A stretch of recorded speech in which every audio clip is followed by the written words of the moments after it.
Chapter 30. I met men at every turn who owned from 1,000 to 30,000 feet in undeveloped silver mines, every single foot of which they believed would shortly be worth from $50 to $1,000, and as often as any other way they were men who had not $25 in the world. Every man you met had his new mine to boast of and his specimens ready, and if the opportunity offered, he would infallibly back you into a corner and offer as a favor to you, not to him, to part with just a few feet of the Golden Age or the Sarah Jane or some other unknown stack of croppings for enough money to get a square meal, as the phrase went. And you were never to reveal that he had made you the offer at such a ruinous price, for it was only out of friendship for you that he was willing to make the sacrifice. Then he would fish out a piece of rock out of his pocket, and after looking mysteriously around, as if he feared he might be waylaid and robbed if caught with such wealth in his possession, he would dab the rock against his tongue, clap an eyeglass to it, and exclaim, "Look at that, right there in that red dirt. See it? See the specks of gold and the streak of silver? That's from the Uncle Abe. There's 100,000 tons like that in sight. Right in sight, mind you. And when we get down on it and the ledge comes in solid, it'll be the richest thing in the world. Look at the assay. I don't need to believe me. Look at the assay." Then he would get out a greasy sheet of paper which showed that the portion of rock assayed had given evidence of containing silver and gold in the proportion of so many hundreds or thousands of dollars to the ton. I little knew then that the custom was to hunt out the richest piece of rock and get it assayed. Very often that piece, the size of a filbert, was the only fragment in a ton that had a particle of metal in it, and yet the assay made it pretend to represent the average value of the ton of rubbish it came from. On such a system of assaying as that, the Humboldt world had gone crazy. On the authority of such assays, its newspaper correspondents were frothing about rock worth $4,000 and $7,000 a ton. And does the reader remember a few pages back the calculations of a quoted correspondent, whereby the ore is to be mined and shipped all the way to England, the metals extracted, and the gold and silver contents received back by the miners as clear profit, the copper, antimony, and other things in the ore being sufficient to pay all the expenses incurred? Everybody's head was full of such calculations as those, such raving insanity, rather. Few people took work into their calculations, or outlay of money either, except the work and the expenditure of other people. We never touched our tunnel or our shaft again. Why? Because we judged that we had learned the real secret of success in silver mining, which was not to mine the silver ourselves by the sweat of our brows and the labor of our hands, but to sell the ledges to the dull slaves of toil and let them do the mining.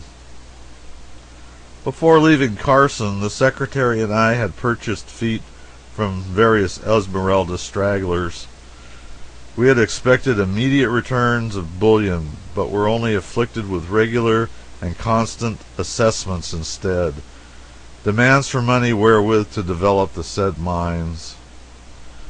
These assessments had grown so oppressive that it seemed necessary to look into the matter personally.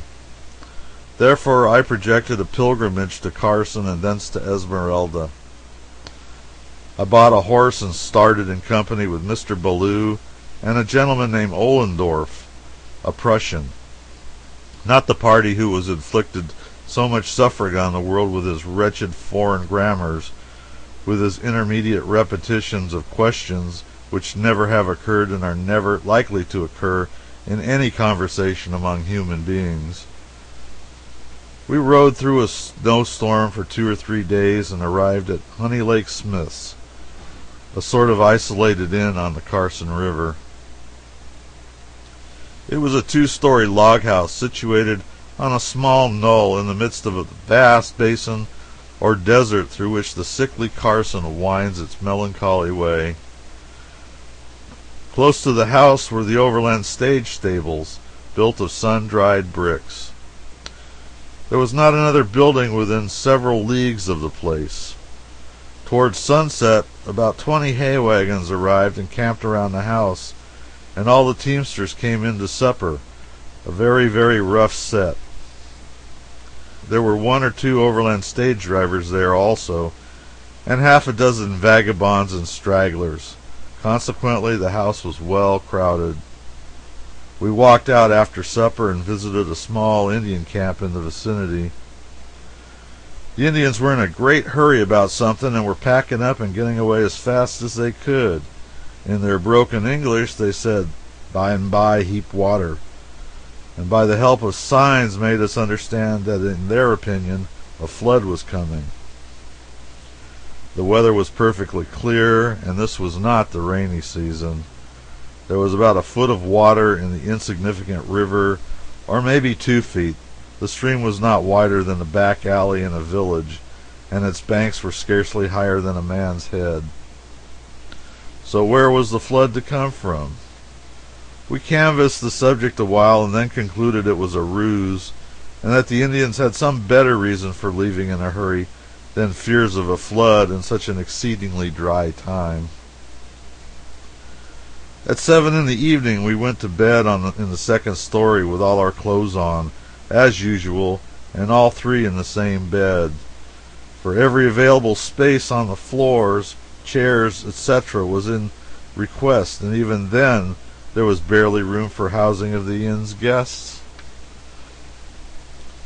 An hour later we were awakened by a great turmoil, and springing out of bed, we picked our way nimbly among the ranks of snoring teamsters on the floor and got to the front windows of the long room. A glance revealed a strange spectacle under the moonlight. The crooked Carson was full to the brim, and its waters were raging and foaming in the wildest way, sweeping around the sharp bends at a furious speed and bearing on their surface a chaos of logs, brush, and all sorts of rubbish. A depression, where its bed had once been in other times, was already filling, and in 1 or 2 places the water was beginning to wash over the main bank. Men were flying hither and thither, bringing cattle and wagons close up to the house, for the spot of high ground on which it stood extended only some 30 feet in front and about 100 in the rear.